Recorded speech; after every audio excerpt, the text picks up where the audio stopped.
লালু ভাই, এটা আপনি কার কাছে নিয়ে এলেন? ওনারে চিনস না তুই? উনি অনেক বড় তান্ত্রিক, এই দেশে ওনার লক্ষ লক্ষ মুরিদ। উনি নতুন একটা বই লিখছে, বইয়ের নাম শয়তান ধরার গর্জন।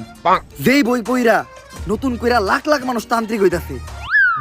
কিন্তু লালু ভাই, আশেপাশে তো কোনো তান্ত্রিক বা মুরিদ দেখতেছি না। আরে ওগুলা তো সব ফেসবুক আর টিকটকে। বাবা, সঞ্জনা নামের এক আত্মারে আমার ধরতে হইব বাবা, আপনি আমার সফল হওয়ার একটা উপায় দেন। যদি সফল হতে চাও তাহলে আমার লেখাই বইটি নাও, শয়তান ধরার গর্জন। এই বইটি নেওয়ার সাথে সাথেই তোমার জীবনে থাকবে না কোনো অর্জন। আমি কথা দিয়ে কথা রেখেছি, শয়তান আসেনি তো ফিরে। আমি শয়তান তাড়ানো গল্প লিখেছি আমার সারাটি জীবন ধরে। আমি অন্ধকারে মোমবাতি জ্বালিয়েছি, তবুও পাইনি ভূতের খোঁজ। আমি ভূতের অপেক্ষায় ছিলাম, ভূত নিজেই হয়েছিল নিখোঁজ। শয়তান ধরার গর্জন, পৃষ্ঠা নাম্বার চুদলিংপং। বাবা, এটা তো মন্ত্র না, ছন্দ কইলেন। মার্কেটে আপাতত ছন্দই চলে। বাবা, বইটা একটা আমারও লাগবো, দাম কত এটার? মাত্র 1000 টাকা।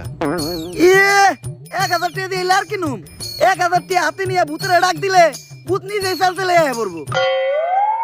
1000 টাকা দিয়ে বইয়ের দাম, এই বইয়ের বিশেষত্ব কি? এই বইটা আমি আমার নিজ হাতে লিখেছি। দেহি হাতের লেখা এত খারাপ? দেহি এই বইয়ের প্রথম পৃষ্ঠায় কি লেখা? মানুষকে ভোদাই বানানোর 100টি উপায়। 1000 টাকা দিয়ে 120টার এই বইটি নেন আর ঠাস কইরা ভোদাই হয়ে যান। এখন সফল হইতে গেলে তো এই বইটা লাগবেই, তো এই বইটা আমি নিয়ে গেলাম। বইয়ের টাকাটা? ওইটা আমি হোয়াটসঅ্যাপে পাঠাই দিব। গুরু, আজকের থেকে আপনার লেখা এই বইটা পইরাই আমার শয়তান ধরার যাত্রা করলাম শুরু। শয়তান ধরার গর্জন, পৃষ্ঠা নাম্বার চুদলিংপং। বাট